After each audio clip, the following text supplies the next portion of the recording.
Hello everybody, welcome to tonight's seminar, or webinar I suppose it's called, and I'm very pleased to have you all here.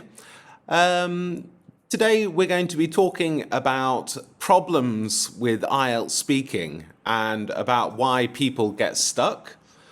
I think most of you know me from my Facebook page, but let me quickly introduce myself. My name is Oliver Holmes and I am a former IELTS examiner, and I've got about 20 years experience of teaching IELTS around the world in Poland, England, South Korea and Vietnam, which I love very dearly. So today we're going to be talking about why people get stuck at IELTS, very common mistakes that people make. Let's have a look at the first slide. Can everybody hear my audio okay? Yes, I presume so. So let's have a look at some of the problems that people face in IELTS speaking. The main problems that people face are hesitation, that's pausing when you speak. A lot of students have this problem that they pause a lot when they speak, and I had one student recently who was about band score 4 who paused for a long time before every answer, and I got him to band score 5 very quickly by just getting him to reduce the time he paused. The next thing we'll talk about is the lack of development, people not giving many answers to support their ideas. The next one is simple grammar, obviously not using very long sentences. Vocabulary. A very important one is sounding bored, and this is one that people really need to focus on. And I don't think that many people talk about this. So as an examiner, I think that, or as a former examiner, I think that it's really important that people address this issue. And finally, we'll look at lack of practice and see how we can improve our IELTS speaking outside of class. So let's have a look at hesitation first of all. Hesitation is when you pause for a long time before you answer. So for example, in part 1, I'll say, do you like football? Yeah,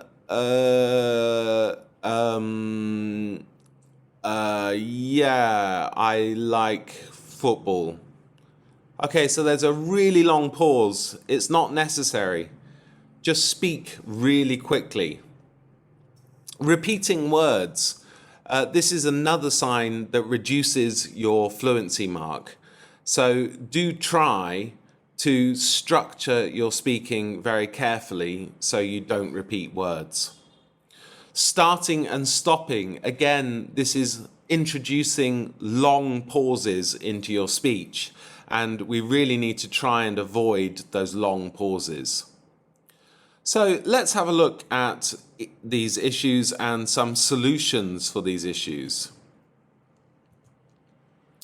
First of all, in part 1, you can use fillers to avoid having any hesitation. So instead of saying say, well, I guess, actually, I suppose, let me think for a moment. If I have to answer, I would say, And all of these fillers are excellent ways of avoiding hesitation. You must avoid hesitation when you speak, and it's a really key point for me to make. A second thing you can do is build your part 2 flow. By flow, I mean your structure of your part 2, and we'll talk about that a bit more later. But by creating a clear structure to follow in part 2, you can really reduce the hesitation that you have, and you can be confident in what you're saying. This is a great way to avoid pauses. So it's a good idea to learn a framework for answering part 2 questions in terms of people, places, occasions, and things. And before you do an exam, be ready to answer any topic related to people, places, occasions, and things. I'll talk about this later, and you can see it on my website. My website is organized around part 2 topics. So it has part 1, part 2, and part 3 questions, but some of them are organized into full tests, and they're arranged by part 2 topic. Okay. In part 3, again, avoid hesitation.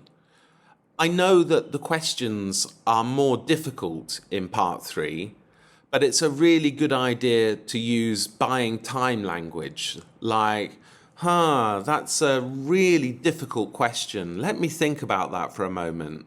I'm not really sure, but I suppose if I have to give you an answer, I would say da da da da da. So you can use quite a lot of buying time language before you actually speak, and it will actually increase your mark to use this language because you decrease your hesitation, you increase your fluency mark.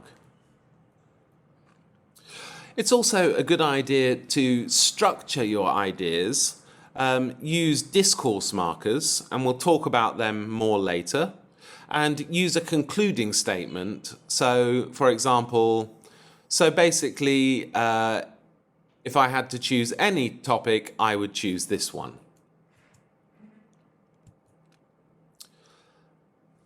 When you are trying to increase your fluency and coherence mark, do practice recording yourself and listen to your recordings in order to improve your score. Use structures regularly. Have structures for part 1, part 2, and part 3 so you can increase your score quickly. When you do record yourself, listen to your recordings again and make notes about how you can improve. Then when you finish listening, try recording yourself again and doing the test again. You can record yourself just doing part 1, and there is a part 1 section on my website if you look at IELTS Speaking. Or you can do it just for part 2 or just for part 3, or you can do a full test which will last around 14 minutes. If you do a full test, you can go to my website, click on Speaking, click on one of the icons on the front page, people, places, occasions, things, and each of the first 5 tests has a full YouTube mock test simulation.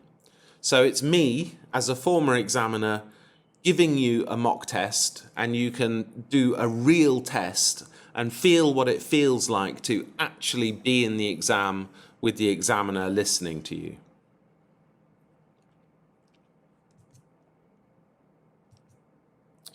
It's really important to not hesitate. Hesitation absolutely kills your score. And if you have a lot of long pauses, then the examiner will think of band score 4. So it's a really quick way to improve your mark by speaking a bit faster and making sure that you extend your answers whenever you speak. Let's talk about lack of development next, a very common problem. For example, in part 1, if they say, "Do you like sports?" you might say, "Yeah, I like football." There's no development. It's just one sentence, and that's not enough to impress the examiner. In part 2, a problem is that people don't speak for the full 2 minutes. They maybe speak for only 1 minute or 1 minute 30 seconds. That can be okay, but to show off your English the most, to show off a variety of grammatical structures, to show off your vocabulary sets that you've built, you should speak for the full 2 minutes. And as an examiner, I like it when I have to interrupt the candidate and say, thank you, let's move on. Do remember in part 2, at the end of your part 2, you might be asked one rounding off question, or sometimes 2 rounding off questions if your part 2 was short. Rounding off questions are similar to part 1 questions. Your answers can be short, but they should use complex grammar. In part 3, your answers can often be undeveloped. That means that you only give 1 sentence answers or very short answers. So let's see how we can really improve these areas. First of all, in part 1, make your answers a bit longer and talk about the past, the present, and the future. For example, if you are asked the question, do you like sports? You could say, well, back in the past when I was just a little kid, I wasn't really a big fan of sports. But now that I've grown up, I tend to play football every week because it's a really enjoyable game and a good opportunity to see my friends. In the future, if I get a chance, I'd love to try skiing. Unfortunately, it can be ridiculously expensive, so I'm not sure that I can do it now. So I talked about the past, back when I was a little kid. I talked about the present. For the last few years or recently, I've been verbing using the present perfect continuous. And I talk about the future. In the future, if I get a chance, I'd love to try skiing. I'm talking about the future, but I'm also using a conditional statement to speak about the future. Make sure that you express yourself fully. So I would say a good part 1 answer is about maybe 20 to 25 seconds long, and usually 2 or 3 sentences.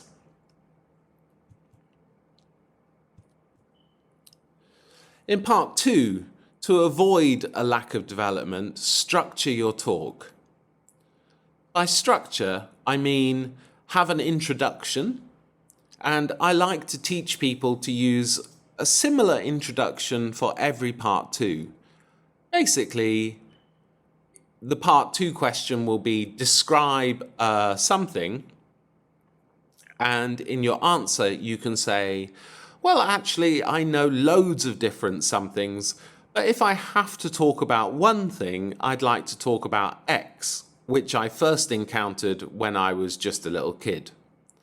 So that introduction has a conditional, if I have to talk about just one, and a relative clause, which I first found out about when I was just a little kid.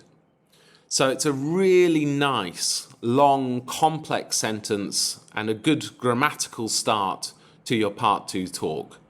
This introduction with complex grammar shows the examiner that you're a strong student, and they will really pay more attention to your speaking and hopefully give you a higher mark. So band score 7 students will use a good introduction. Let's talk about discourse markers. Discourse markers are ways of moving through your speech, and I recommend that you do some research into discourse markers outside of this webinar to really learn a variety of discourse markers. For part 2 speaking, we can keep it simple. When you read the topic, you see the question, describe something, and you see 4 supporting questions or prompts. When you go through these prompts, you should say, Well, first of all, with regards to X, moving on to Y, in terms of Z, and finally, there are many reasons why I talked about this, but the main reason is, one final reason that I shouldn't forget to mention is that, and if you still haven't been stopped, you can say, if I still have more time, another place, person, occasion thing that I could talk about is and talk about another topic related to the question.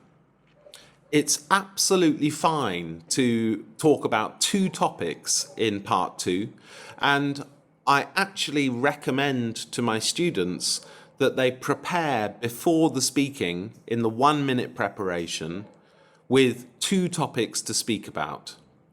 The first topic you make a few notes about, writing down good vocabulary, good grammatical structures, and the second one, just write down the name of it. You don't need to write down lots of notes. You're probably going to speak for less time about it. In part 3, a lot of people find part 3 quite hard, and part 3 is the most difficult part of the test. So it's not surprising. But it's important for you to relax, and one way to increase your mark and become band score 7 is to actually slow down. If you slow down a bit, it makes you sound more thoughtful. So before you answer a question, say, let me think about that. That's a really interesting question. I'm not really sure, but I suppose if I have to answer, I would say, or, let me see, that's really interesting. I guess it really depends on who you are or where you live. For example, if you live here, then you might think this, whereas if you think there, you might think that. I'd like to hear 2 or 3 supporting points. Ideally, part 3 should be 4 or 5 sentences. In the first sentence, you should echo the question. So if the question is, what are the advantages of X? Then in your answer, you could say, well, personally speaking, I think there are many benefits of taking part in X, but perhaps the most significant benefit is Another major benefit is One final benefit that I shouldn't forget to mention is So basically there are loads of benefits of X, but if I had to choose the most important benefit, I would say it's So there we have a 5-sentence structure. We've got the introduction, 3 supporting sentences, and a concluding statement. Remember, don't say in conclusion. That sounds like an essay. Instead of in conclusion, say so basically, or so to quickly sum up, or so to quickly summarize what I've just said, and then summarize your most important point.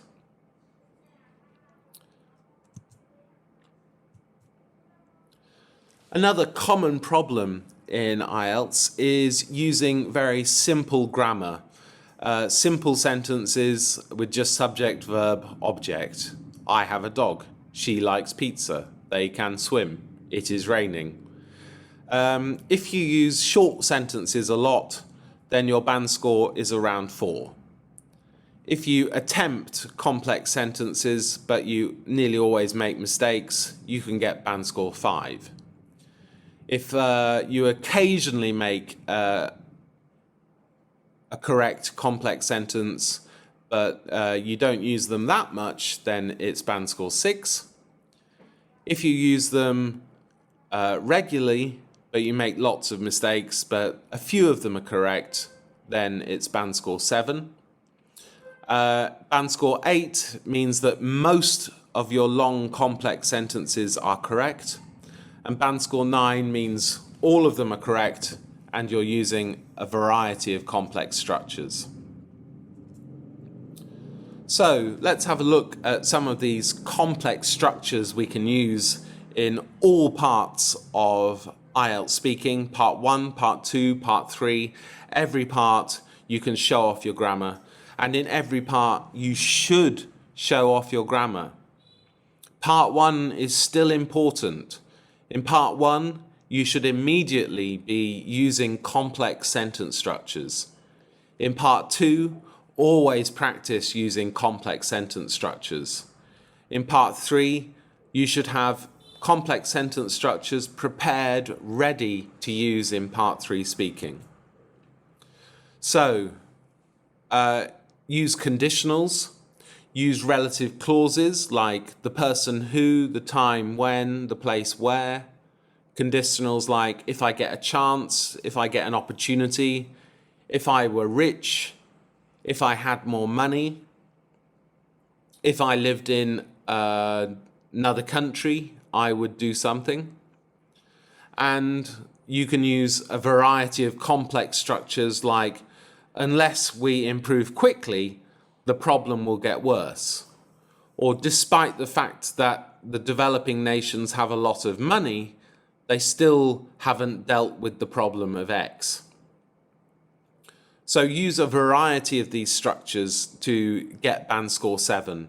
And I will be listening very carefully when you speak to check you use these structures.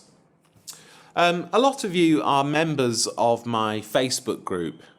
And in my Facebook group, I often post questions, and you can answer the questions with complex grammar, and I'll give you feedback about your answers. So it's a really good opportunity to get a teacher and a former examiner to look at your answers and give you feedback.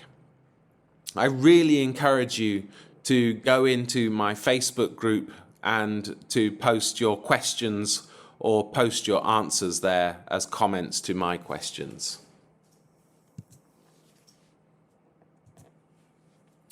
Let's look at simple vocabulary now. Simple vocabulary is very repetitious, meaning you repeat it a lot. Things like I like football, I like shopping, I like this, it is good, it is bad. We don't use idiomatic language. We don't use collocations or those words that go together. And we don't use topic-specific vocabulary. So, of course, the solution is to do the opposite of all of these. Use idioms. Now, if you look at my website, you can see the website address at the top of the slideshow, ollieielts.com. Go to speaking.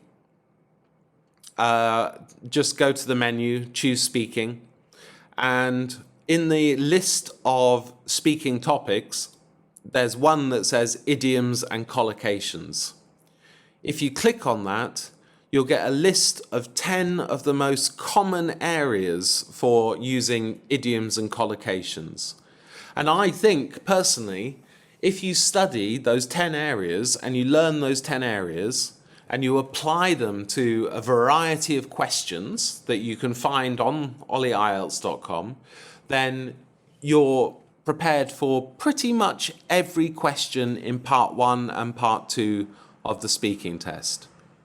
You can, of course, increase your idioms, increase your phrasal verbs, increase your collocations by studying books and by studying elsewhere on the internet. But on ollieielts.com, I've put some of the most useful idioms and collocations. So go to ollieielts.com, click on Speaking in the menu, choose Idioms and Collocations in the topics below, and try and learn and practice using those idioms and collocations with the questions on the site. Topic-specific vocabulary is particularly useful for part 3 speaking. This is where you might say, instead of bad, you might say seriously detrimental for our health. Instead of good, you might say highly beneficial. And it's using these words that go together that increases your Band 7 score to Band 7, Band 8, or even Band 9. So use topic-specific vocabulary in Part 3. At the moment, I haven't added that to my website, but I will add it. I'm working on my website constantly. I'm updating it regularly, and it's got idioms now, and collocations now, and phrasal verbs now, but topic-specific vocabulary will be coming. I'm going to be making a new series called Combined Lessons, where you can learn about speaking and vocabulary at the same time. And I will link topic-specific vocabulary to these lessons. So keep following Ollie IELTS, follow me on Facebook, and I'll update you when I release these new lessons and topic-specific vocabulary. Okay, the final thing that's a problem in the speaking test is people sounding bored. A lot of students go into the exam and they sit like this.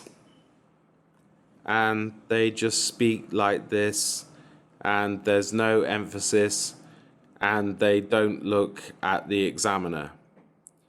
It's a good idea to practice speaking, maybe look at a mirror to practice speaking. Try looking into somebody's eyes to maintain eye contact when you're speaking. And when I speak, I use body language to emphasize that I'm moving through various points. And I move my head forward when I emphasize a word. And I really make it clear that I'm emphasizing a point. So don't have a flat voice. Use emphasis when you speak. Say, I really want to go and see a movie. And you move your head when you speak. Be alive. Be polite. Look at the examiner in the eye. Use intensifiers like I really love something, or I absolutely hate something, or I totally abhor something. So move your body, use intensifiers, and use your body language to be confident and to look confident. One final thing that we're going to look at is a lack of practice. It's a very common problem. People are constantly distracted by their mobile phone or by video games, and people are often tired and just want to relax.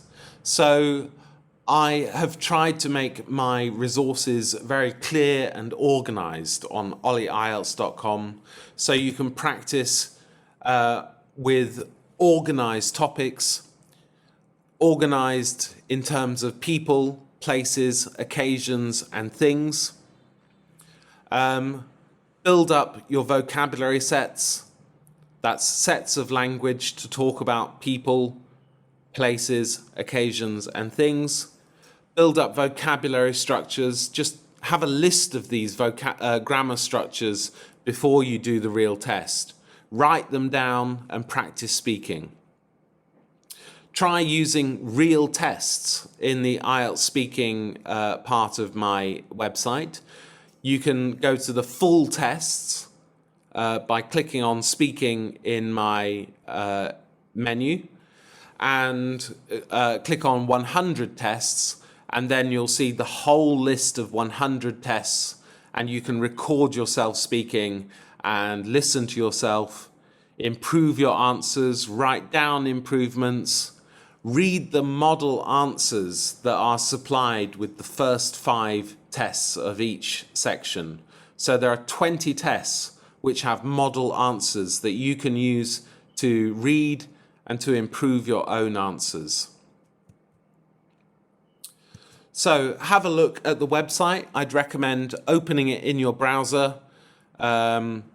Just type in ollieielts.com and you'll see this in front of you. Here you can see the menu at the top with speaking, writing. These will link you directly to those sections. Books, films and music are connected to general topics that you might talk about in part 2 speaking. For books and films and music, I'm gradually adding part 2 answers. So if you click on some of the topics, you can see part 2 answers which show you how to talk about the topic. So you can use those to get vocabulary or structure or grammar. And I'd recommend practicing using the same speaking topic, the part 2 topic, and practice yourself after you've read my answer. In the middle of the website, you can see people, places, occasions, things. If you click on any of these, the icon will pop up, and this will take you to tests in each of these areas. These are for full tests of the IELTS speaking. If you look below, it says choose a topic to start, and you've got the IELTS speaking system that will link you to information about IELTS speaking and example questions and full tests for IELTS speaking. Then we've got IELTS speaking, IELTS writing, task 2, and IELTS writing is very useful for speaking as well.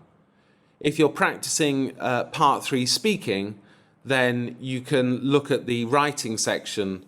The writing is divided into 13 different topics that you can easily choose, and each topic is divided into 5 different question types, and in each question type I have selected a question and there's a model answer for you to check for each of those different sections.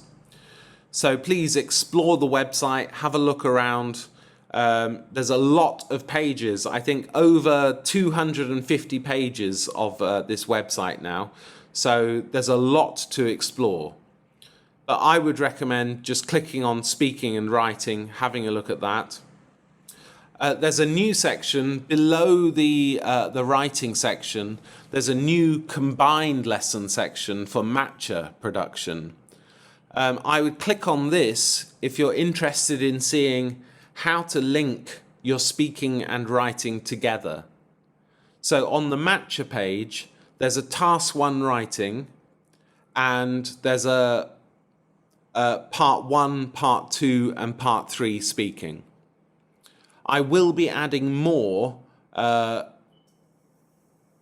topic-specific areas and topic-specific lessons to the website too, very soon. So keep following me for updates, and I will let you know when I have these new lessons. But this website is being developed extremely quickly, and new content is being added all the time. So you might notice changes in how it looks and changes with new information and new structure on a regular basis. So I hope that you enjoy exploring the website. I've really enjoyed making it. One of my students asked me, did you make this yourself? And yes, I did. I know you can use AI to make websites very quickly nowadays, but I actually learnt this using WordPress. So I'm editing this myself to make it as easy to use as possible. And this really helps me to make it edited for ease of use on a regular basis. As I mentioned, it's divided into people, places, occasions, things. I use these icons. This one of the skyscraper and the palm tree and the sun is for places. This one is for people. This one for things, it's just a box. And this one for occasions, it's just like a symbol representing a stopwatch, a time when something happened. So follow those links on the site. Do remember to record yourself speaking, listen to the recording, read the model answers, write your improvements, and then practice speaking again and recording again, and notice the improvement as you go through this process. Just try one test. It will take maybe an hour or to an hour and a half to do one test properly, recording yourself, improving your answers, recording yourself again.